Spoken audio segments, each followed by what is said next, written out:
তো নমস্কার বন্ধুরা, কেমন আছো তোমরা সবাই? আশা করছি তোমরা সবাই ভালো আছো, আর আমিও আছি, মোটামুটি ভালোই আছি, কিন্তু একটু ব্যস্ত আছি জন্য ভিডিওটা বানাতে একটুখানি অসুবিধা হচ্ছে।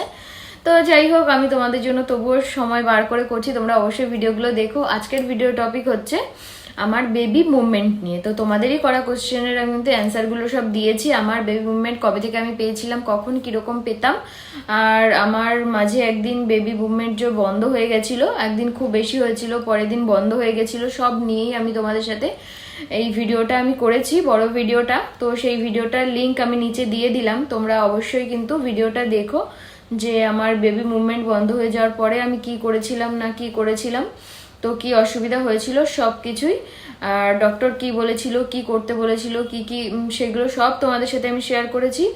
আশা করছি ভিডিওটা দেখলে তোমাদের অনেকই উপকার হবে, যারা নতুন মা হচ্ছে। তোমরা বড় ভিডিওটা দেখো, তাহলেই বুঝতে পারবে, প্রথম থেকে শেষ পর্যন্ত দেখো, তাহলে বুঝতে পারবে। তো আর তখন আমার বেবি মুভমেন্টটা কতটা কমে গেছিল সেটাও আমি তোমাদের সাথে আমি শেয়ার করেছি সব কিছুই। তো তখন আমার বেবির হার্ট রেটটা কত ছিল সেটাও আমি শেয়ার করেছি। তো দেখো তোমরা বড় ভিডিওটা। তো চলো, আজকের ভিডিওটা এই পর্যন্তই। বড় ভিডিওটা দেখে আমাকে অবশ্যই কমেন্ট করো।